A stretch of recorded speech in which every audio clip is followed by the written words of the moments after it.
Pak, jadi kedatangan kami berdua ini, saya kan sudah ngobrol tentang masalah saya bagaimana mengatasi murid yang kurang antusias dan pembelajaran. Nah, dari beliau ini mengatakan bahwa dari murid itu tersendiri ada dua, dari guru dari mapelnya, maksudnya mata pelajaran yang mereka tidak suka, sama dari gurunya. Entah mungkin gurunya mengajarnya itu hanya yang biasa kita lihat, hanya ceramah atau hanya memberikan tugas-tugas, atau mungkin dari guru yang belum bisa sepenuhnya memanfaatkan teknologi.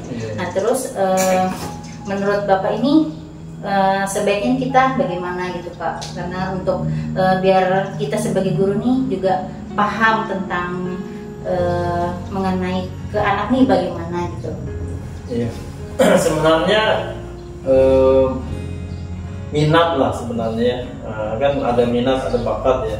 Sebenarnya yang penting buat anak saat ini supaya antusias itu dia minat dulu, karena tadi disampaikan ada nih mapel yang memang nggak diminatin ya.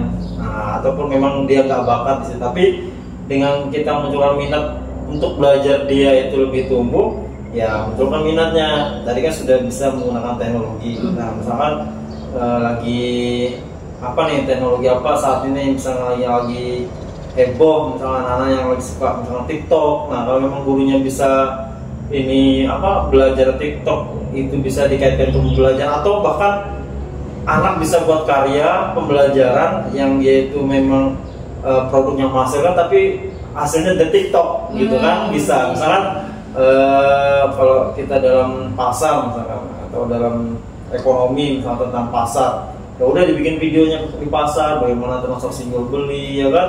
Nah, seterusnya nanti masukkan videonya di TikTok ataupun di YouTube mereka. Nah, kan jadi hasil mereka itu seperti itu kan. Semula mungkin nggak minat nih lihat ekonomi, kok hitungan terus, atau matematika hitungan terus gitu ya.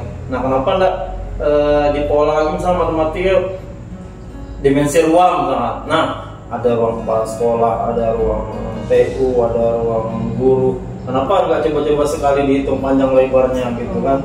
Dibuatkan mereka video juga, jadi bukan hanya didapat dari apa ya misalkan hasilnya, tetapi ada teknologi juga bermain di sana, karena sekarang uploadnya 21 informasi itu, karena pendidikan katanya era 4.0. Nah, jadi kalau bisa tuh yang berkaitan dengan IT lah, atau 21 virtual CLD-nya itu, belajar dosen 21-nya. Jadi materi dapat, teknologi juga mereka dapatkan, karena semakin ke depan otomatis teknologi semakin canggih. Ngomongin lagi saat kita sekarang ini.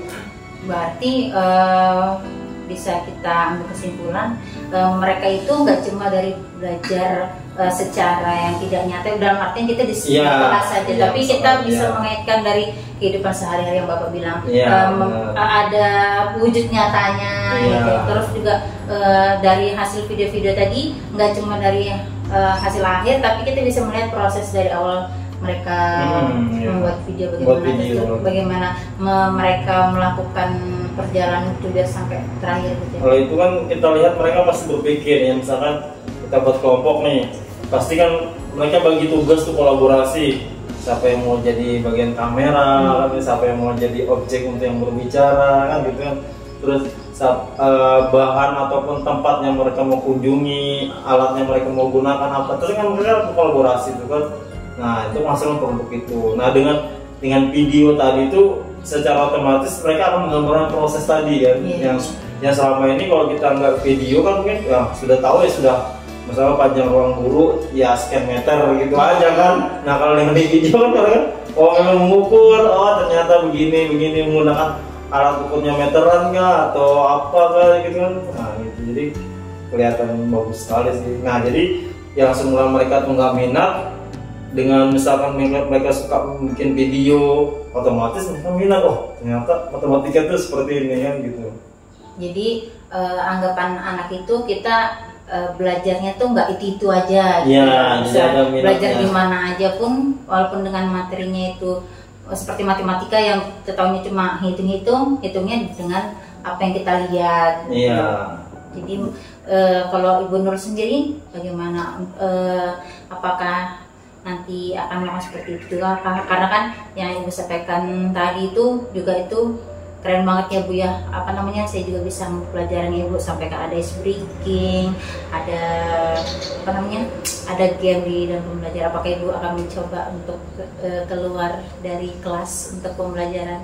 Ya mungkin menurut saya itu juga merupakan hal yang membangun minat belajar anak ya. Terus juga memancing rasa penasaran mereka, karena memang kalau kita belajar dengan suasana yang berbeda itu udah otomatis mereka tuh udah kayak membangun semangat sendiri gitu loh. Suasananya berbeda, kemudian hal-hal yang tadinya kita cuma seperti yang Bapak sampaikan tadi, yang awalnya cuma ngitung dari segi dari segi soal atau dari lembaran, ketika kita praktekkan langsung, kita mengukur langsung ini ruang kepala sekolah, ruang guru, anak tuh jadi kayak merasa, oh begini loh cara mengukur panjang, begini loh cara menemukan lebar, kemudian cara menghitung luas itu panjang kali lebar, gini loh caranya. Nah jadi anak-anak tuh kayak gak cuma di bayangan, tapi mereka tuh kayak mengalami yang sifatnya tuh nyata gitu. Dia benar-benar melakukan hal yang seharusnya mereka belajar itu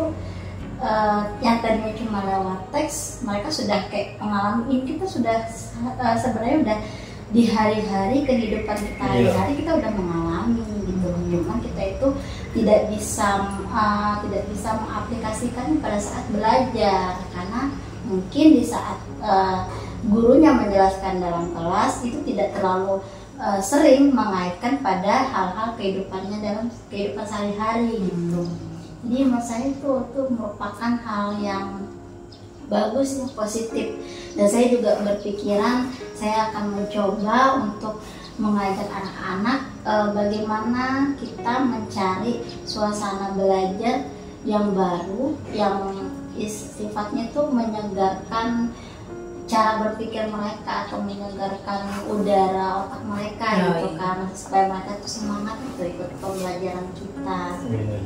Misalnya kalau geografi kan selama ini kan di soal data laki-laki berapa, data perempuan berapa, terus kenapa nggak sekalian aja dia data RT-nya tuh, di RT-nya tuh data yang dewasa berapa, anak-anak berapa, yang apalagi perempuan berapa. Jadi bukan di soal itu aja, tapi kesana dia oh ini ada saya ternyata yang laki-laki itu sekian tuh jumlahnya, perempuan tuh sekian tuh sekalian. Nah kalau memang lebih lanjut lagi kelurahan, kelurahan mereka ya kan ngambil datanya itu nanti bisa dibikinkan tabel, grafik kan, jadi teknologi lagi masuk lagi di sana. Selain cuma cukup data di tabel doang kan, jadi grafik, jadi kan oh ternyata penambahan penduduk ini kesini itu sudah semakin meningkat. Nanti bisa dipola misalkan kalau dijadikan matematika, oh dalam rentang 5 tahun itu kenaikannya 1.000 orang, berarti kemungkinan 5 tahun ke depan lonjakan penduduk di Samboja ini terutama di wilayah kilonya ini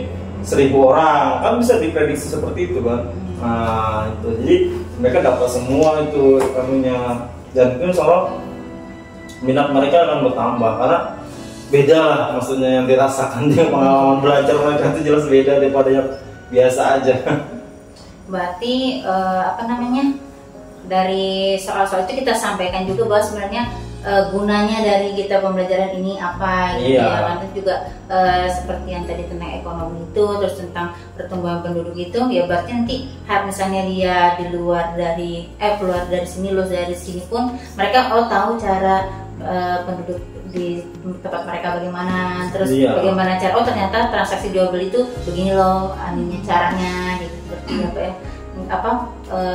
fungsinya tuh bukan lihat di soalnya itu, tapi bagaimana itu digunakan di kehidupan sehari-hari. Misalkan sebenarnya mereka sudah praktek, misalkan dia punya uang 10.000 mau beli tahu, mau beli tempe, mau beli es, dengan uang 10.000 itu dapat berapa banyak kan itu sudah aplikasinya. Kalau di soal kan uang 10.000 ini sekian kan gitu. Padahal mereka sudah praktek, kalau saya uang dapat 10.000 ini dapat berapa tahu, dapat berapa tempe, dapat berapa es kan gitu. Kalau di soalnya biasa gitu, cuma kan nggak pernah. Coba sekarang dipraktekkan mereka kan lebih seru karena nih kasih uang, misalkan mereka punya uang berapa sekarang, coba belanja di kantin seberapa, gitu kan? Ya kan biasa soal matematika pasti gitu. Dikasih tantangan, dikasih cara. Iya. Biasa berbeda kan gurunya. Keren sih.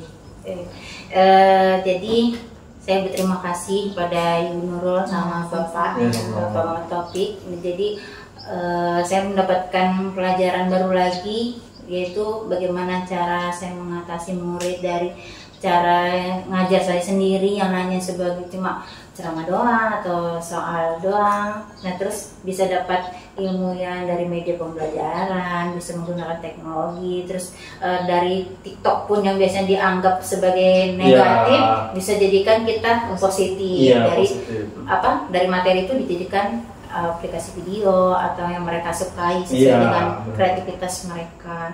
Dan terima kasih ya Bapak Ibu sudah mau ngobrol sama saya tentang ilmu kita hari ini.